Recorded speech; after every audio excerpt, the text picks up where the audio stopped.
Ils étaient sur le point de fusionner, mais ils vont finalement s'affronter au 3e tour de la Coupe de France. Salut la team, c'est Julien. Et c'est Yonim. On se retrouve pour une nouvelle aventure de Terre de Foot.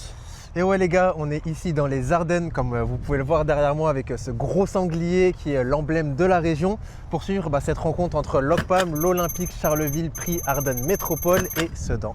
Enjeu et décryptage de ce derby, immersion dans la rencontre et ce qu'il y a à faire avant et après le match. On vous emmène avec nous au cœur des Ardennes.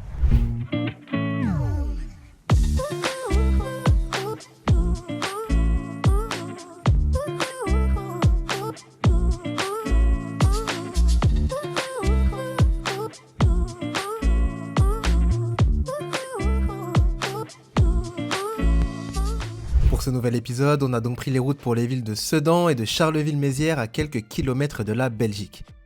Deux villes distantes de seulement quelques kilomètres et qui abritent les clubs de l'OCPAM et de Sedan dans un derby entre rivaux, bien que certains ont voulu nous persuader du contraire. L'occasion pour nous de découvrir un club historique du championnat français, Sedan, habitué des premières divisions depuis sa création en 1919 et dont l'histoire a longtemps été liée aux ouvriers de la ville qui travaillaient notamment dans les draperies sedanaises des présidents de l'époque. Footballeur ouvrier, c'est ainsi que l'entraînement que l'on faisait à 6h30 le matin, c'est pas une légende. Les entraînements ils avaient lieu à 6h30 du matin. Vous savez, quand il fait 15 ou moins 20, c'est pas toujours agréable. Et vers 8h30, nous allions tous aux draperies soudanaises. Et puis après, nous allions manger midi et demi, 1h, 2h de l'après-midi. On recommençait jusqu'à 5h30. Après 5h30, nous retournions en entraînement. Et c'était fait ça 7 fois par semaine. D'un point de vue palmarès, le club a notamment gagné une fois la seconde division et double vainqueur de la Coupe de France à la fin des années 50 et triple finaliste malheureux de la compétition, notamment en 1999 face à Nantes et on y reviendra, mais aussi en 2005 face à Auxerre. Mais Sedan, c'est surtout près de 55 saisons au plus haut niveau entre la première et la deuxième division, mais ça, c'était avant. Sedan, ancienne place forte du foot français qui est aujourd'hui au bord du gouffre. Oui, sur le plan sportif, mais aussi financier. Dans les Ardennes, la douche froide pour les supporters du CSSA. Le club sedanais est exclu de tous les championnats nationaux. Après des années au plus haut niveau, un déclin sportif, de graves problèmes financiers et une liquidation judiciaire condamnent en 2023 le club à perdre son statut professionnel et à repartir en Régional 3, soit la 8e division française. Alors depuis, le club a bien remonté la pente avec 2 montées consécutives pour arriver en Régional 1 cette saison, soit la 6e division, mais aussi et surtout des idées incarnées par le staff et les dirigeants et dont on va parler un peu plus loin dans la vidéo. Mais avant de comprendre comment le club tente de remonter la pente et surtout de savoir comment cette ville de 15 000 habitants, qui n'est même pas le chef-lieu du département, peut avoir son stade, le stade Louis Dugauguez qui dépasse sa population, et comment un club de 6e division peut encore attirer en moyenne près de 1700 spectateurs quand des équipes de divisions plus hautes attirent parfois 500 spectateurs au stade, eh ben, avant de voir tout ça, on a fait du tourisme. Parce qu'à Sedan, il y a le stade, oui, mais il y a aussi le château qu'on a pu visiter avant d'aller plonger dans le derby des Ardennes.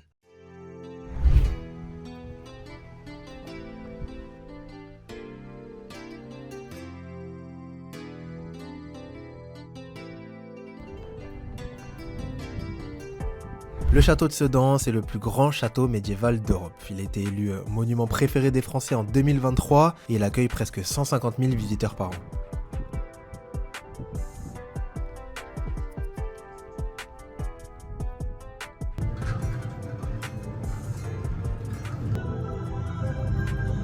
Où est donc cet enchanteur? Ce maudit enchanteur? Avec ses grimoires et ses potions, où est-il?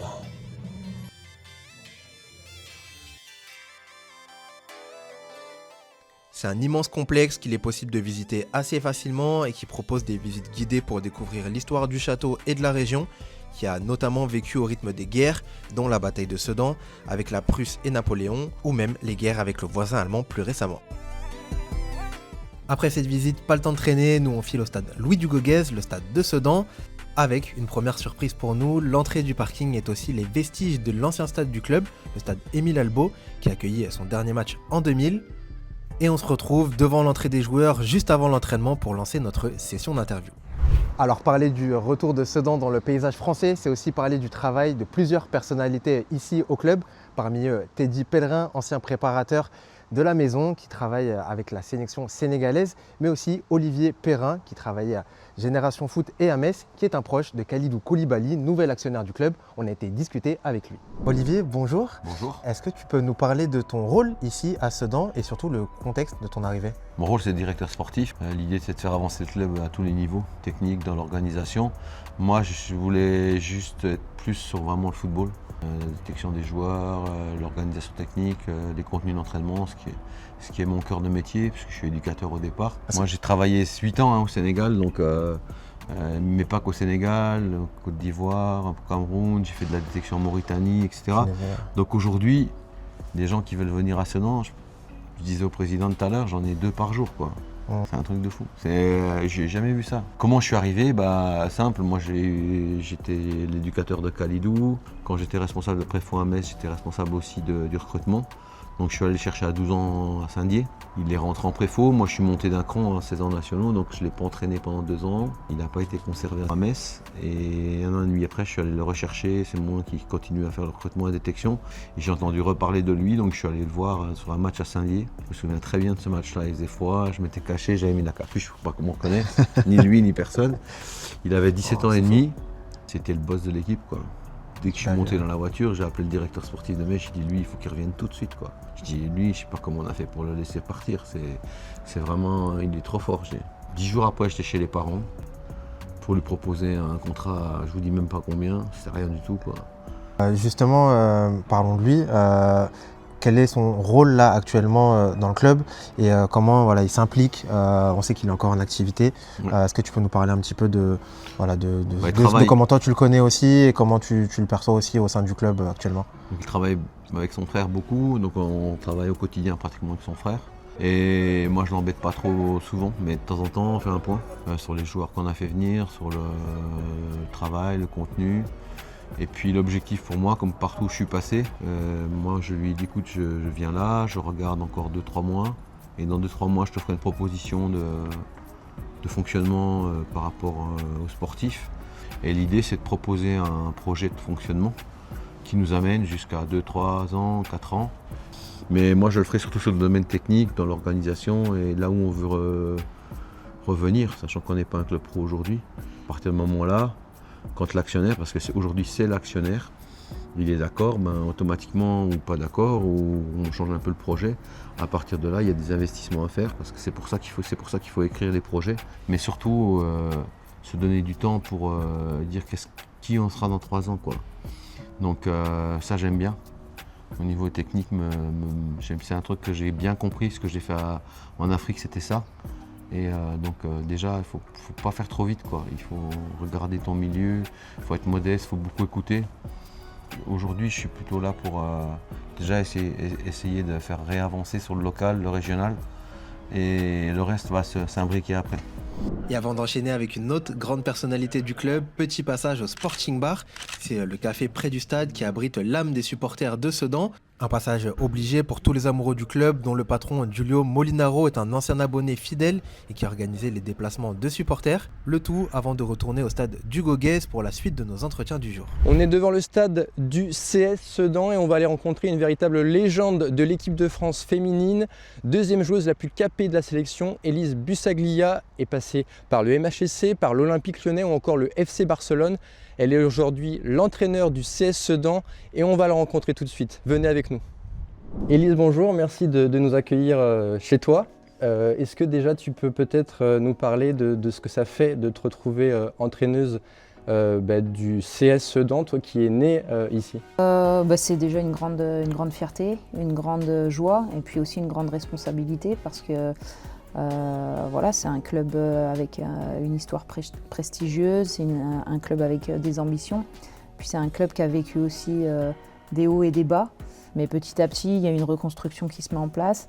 Il y a une restructuration, que ce soit sur l'équipe première, mais aussi sur l'ensemble du club avec les jeunes aussi. Et on a un projet ambitieux.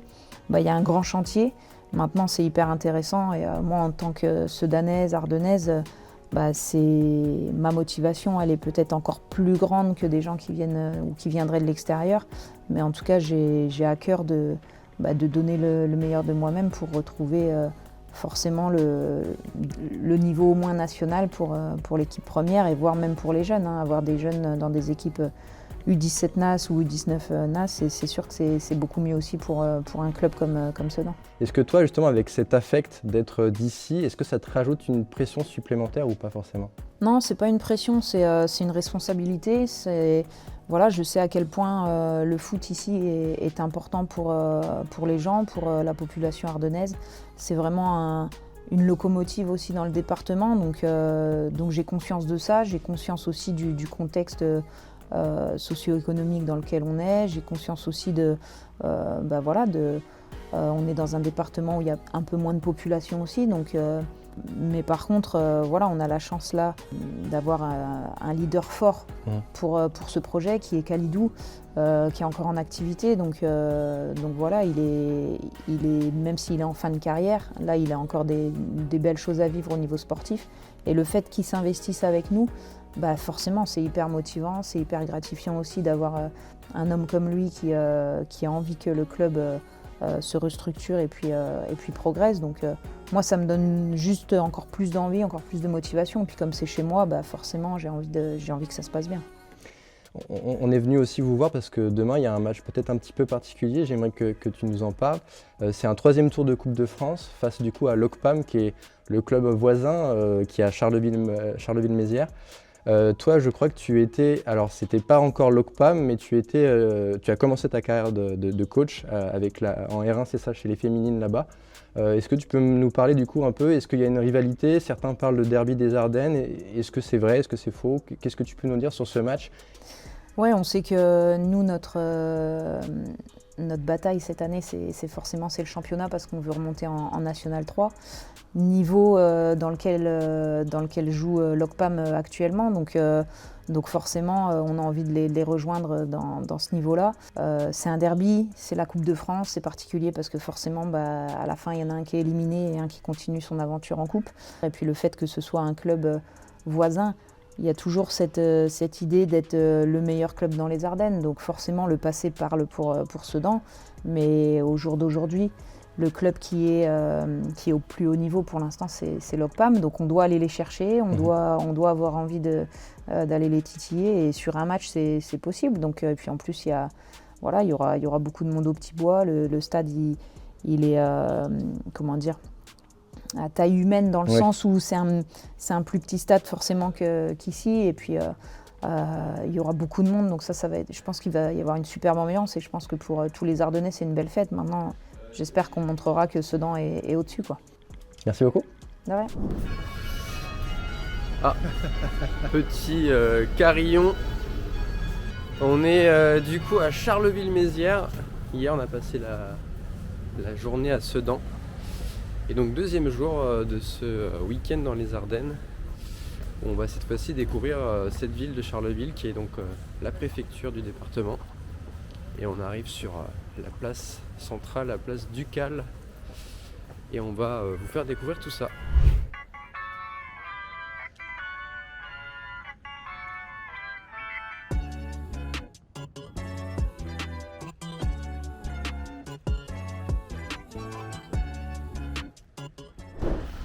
On est toujours à Charleville, sur les bords de la Meuse.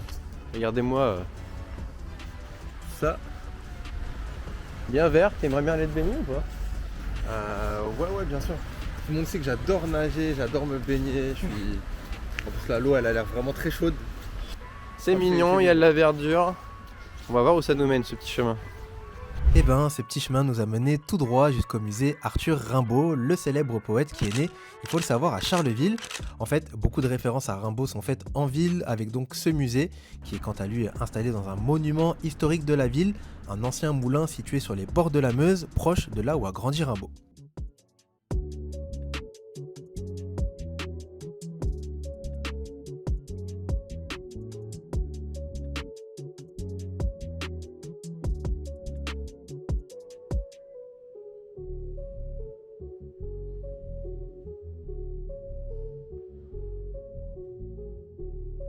Mais aujourd'hui, c'est derby et pour se plonger dans l'ambiance du match, on a rencontré une véritable gloire locale. Nicolas Sachi. Alors oui, avec dans les buts Sachi. Nicolas Sachi, bien évidemment, le gardien. Nicolas Sachi, ancien gardien des Sangliers de Sedan dans les années 2000. et qui a notamment fait partie de cette aventure en Coupe de France jusqu'en finale en 1999, qui a perdu mais qui s'est rattrapé en loge présidentielle. Les Sedanais, la bise.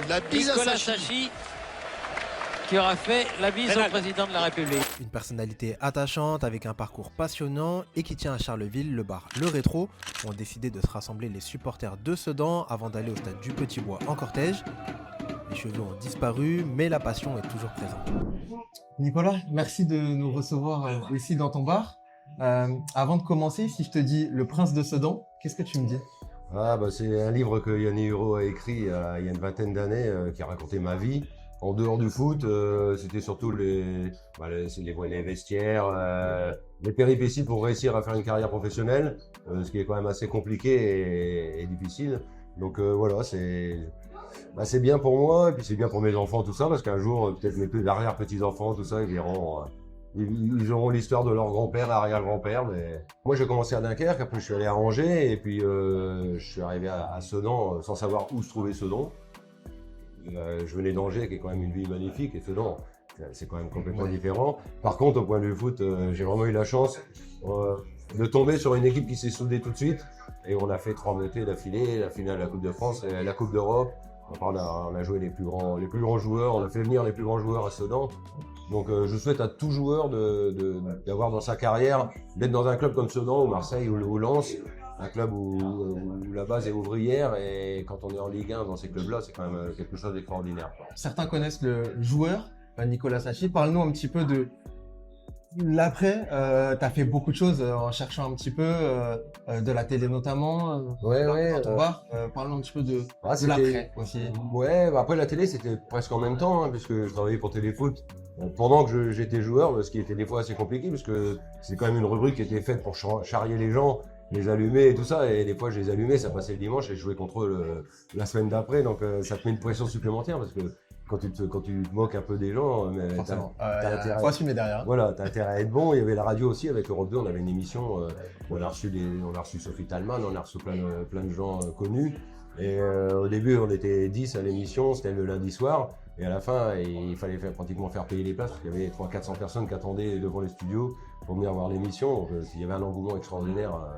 Puis, moi, les gens ils retiennent de ma carrière que la période sedanaise pratiquement, alors que j'ai fait 20 ans et j'ai fait que 6 ans à Sedan, mais c'est les 6 années qui ont fait que les gens me connaissent, me reconnaissent et me parlent de foot. Ils me parlent que de Sedan. Il n'y a pas un jour où on ne me parle pas de Sedan dans le bar. Même des jeunes qui n'ont jamais vu un match à Dugauguez ou un match à Albo me parlent de Sedan, donc, parce que leurs parents leur parlent de Sedan, comment c'était avant. C'est quoi maintenant le rapport justement que tu as avec ce club-là? Est-ce que ça fait, donc là on est à Charleville, mais voilà ce rapport que tu as avec Sedan qui est juste à côté. Je vais pratiquement pas au match, mais souvent les matchs c'est en même temps. Je suis ouvert ici, mais bon, je suis toujours les résultats de Sedan. Moi quand j'ai arrêté le foot, c'était pour arrêter, quoi. Donc j'ai jamais voulu être entraîneur, j'ai jamais voulu faire tout ça. Je voulais pas forcément avoir un bar, c'est tombé comme ça. Comme tu peux le remarquer, c'est pas un bar de supporters, parce qu'il y a rien qui rappelle que j'ai joué au foot. C'est comme à la maison, il n'y a rien qui rappelle que j'ai joué au foot, parce que chaque chose en son temps. Je suis très content de ce que j'ai fait au foot sur ces 20 années. Maintenant, c'est une autre vie, et il y en aura une autre après dans quelques années. Justement, là, parlons du club, du match de ce soir, match de Coupe de France contre Loc-Pom. Avant de parler de la rivalité, la Coupe de France, ça doit te rappeler des jolis souvenirs. Oui, on a fait une épopée formidable en 99, pour perdre en finale un peu bêtement, mais bon. C'est peut-être ce qui nous a permis de monter derrière, parce qu'il y avait 3 matchs importants à gagner. Si on avait gagné la Coupe de France, on aurait peut-être fait la bringue, on aurait peut-être fait la fête, on serait peut-être pas monté et il n'y aurait rien eu de tout ça. Donc, l'expérience est bien, qu'on gagne ou qu'on perde, d'aller un jour au Stade de France faire une finale. Et puis Sedan l'a gagné quand même 2 fois par le passé, et puis on fait 3 finales avant nous. Il y a eu 5 finales en tout, donc ça reste un club de Coupe de France. Toi qui as joué ici, est-ce que tu perçois une rivalité? Est-ce que tu peux nous parler un peu de la rivalité qu'il y a là? Est-ce que pour moi la rivalité c'est Sedan-Reims, la vraie rivalité de foot, qu'elle date des années 60, ou l'époque de Copa contre les Fuggioli et tout ça qu'on avait nous dans les Ardennes, quand c'était Dugauguez l'entraîneur d'ailleurs. Donc la vraie c'est ça, c'est le vrai derby, c'est Sedan-Reims. Selon Charleville, moi j'ai fait le dernier, aujourd'hui il y en a un, j'ai participé au dernier match selon Charleville, c'était à Émile Albo, on les avait battus 2-1, Et ils ont déposé le bilan le lundi. Donc c'était leur dernier match. Après, ils ont mis 30 ans à revenir dans le circuit. Ils sont toujours pas revenus d'ailleurs. C'est ta faute. Mais pour moi, pour les Ardennais, les Ardennes, le foot c'est Sedan. Charleville, c'est le basket. Hommes ou femmes, il y a les Flammes qui font des très belles saisons. Les hommes, un peu plus de mal, mais qui sont quand même à un bon niveau. Je veux dire, ça n'a jamais été une terre de foot. Même quand ils étaient en Ligue 2, Charleville, ils faisaient 1000 personnes au stade. Alors que, bon, on ne peut pas comparer avec Sedan. Juste le temps de finir de discuter avec Nicolas que l'ambiance monte. Les supporters de Sedan, toujours aussi nombreux à soutenir leur équipe, même à l'extérieur, mettent le feu en ville avec un cortège improvisé, plein de ferveur et sans animosité, jusqu'au stade du Petit Bois à Charleville.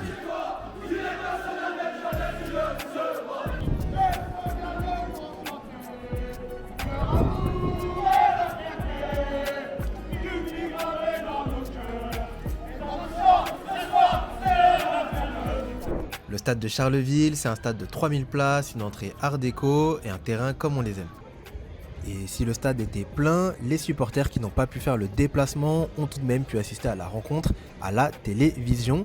Une prouesse pour un match de ce niveau qu'on doit au travail du média Drapeau Vert Carton Rouge. Et justement, on a discuté avec son vice-président Florian Thomas avant le match. Je suis vice-président de l'association Drapeau Vert Carton Rouge. C'est une association qui a été créée en 2023 suite à la liquidation du club de Sedan. On s'est donné pour mission en fait d'essayer, en tout cas pour l'instant ça se passe bien, de retransmettre en direct toutes les rencontres, qu'elles soient à domicile ou à l'extérieur du club de foot de Sedan, de l'équipe première. Et donc voilà, aujourd'hui on est 12 bénévoles sur le dispositif. On a grandi grâce aux supporters qui ont aidé à financer en fait tout le matériel que vous voyez ici. Et pour l'instant, voilà, ça se passe plutôt bien, donc on espère que ça va continuer comme ça. Aujourd'hui, on est 12 bénévoles, donc il y a 4 cadreurs, 2 régisseurs, 2 commentateurs, un réalisateur, un assistant réalisateur. Je crois que j'oublie personne, je ne sais plus, je ne sais pas si le compte est bon, mais en tout cas, voilà, il y a du monde aujourd'hui. On est en général en moyenne une dizaine. Bon, aujourd'hui, c'est un match un petit peu particulier, donc on a besoin d'un peu plus de monde.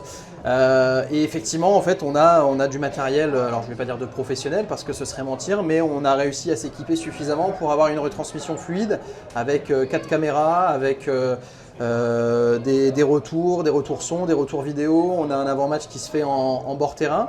Et tout ça, en fait, voilà, ça a été permis grâce aux supporters, comme je le disais, avec un financement participatif pour acheter un camion qui nous permet de nous déplacer et de déplacer les bénévoles. Aujourd'hui, voilà, l'association possède un parc matériel, j'allais dire, qui est ultra intéressant et qui permet de travailler dans des super conditions et de pouvoir permettre aux supporters sedanais, qu'ils soient expatriés ou ardennais, de pouvoir suivre les rencontres de leur club de cœur. On est subjugué à chaque fois de voir l'engouement que peut rencontrer le CSSA. Aujourd'hui, tu l'as dit, c'est un stade de 3000 personnes, le stade va être à guichet fermé. Alors, bien évidemment, les supporters de l'OCPAM seront présents aussi, mais je pense que la majeure partie des gens qui seront présents vont supporter le CSSA. Et c'est comme ça à chaque rencontre. Il y a vraiment une ferveur, j'allais dire presque inégalée. Pour un club de Régional 1, c'est du pur délire. C'est du pur délire. Il y a une ferveur de fou en tribune. Il y a 3 COP de supporters que sont le KVR, les Young Boys et le COP Vouzinois qui mettent une ambiance de dingue à domicile. En moyenne, c'est entre 1500 et 2000 personnes par match. C'est du jamais vu. Donc, on espère que ça va continuer comme ça et qu'au fur et à mesure du temps, avec le club qui continuera à grandir, eh bien cette ambiance-là va grandir également. Et l'ambiance était bien grande pour ce match, avec des supporters des deux équipes présents dans un stade plein pour l'occasion. Un derby entre rivaux, Sedan d'un côté et Charleville de l'autre, aux mains de Jerry Zoukari, un homme d'affaires et chef d'entreprise dont le tempérament ne laisse personne indifférent, pour ne pas dire clivant. Également sponsor de l'OCPAM et qui était au cœur des négociations pour la fusion des deux équipes, finalement avortée, mais qui a tout de même donné naissance au club de l'OCPAM en 2024 avec la fusion de l'ASPLM et de l'OCNA. Sans l'équipe de Sedan, donc, de quoi attiser une rivalité entre un club qui évolue en National 3 et un autre à l'étage d'en dessous en Régional 1. Un 3e tour de Tour de France dans un match électrique au scénario fou qu'on a vécu pour vous.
Et carton rouge pour Émile Eyok.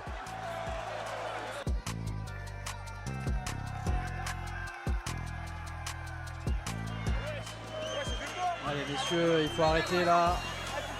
Et non mais que ça chambre d'un côté ou de l'autre, c'est tout, c'est un match de foot, t'as pris 3-0 effectivement, mais ça y est, il faut savoir perdre aussi.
Bon, on est là sur la route du retour après notre petit week-end du côté de Sedan et de Charleville-Mézières. Bah écoute, c'était un week-end plein de ferveur, on va dire, parce qu'on a vraiment senti cet attachement, surtout sur le club de Sedan, qui est un club historique quand même de notre pays.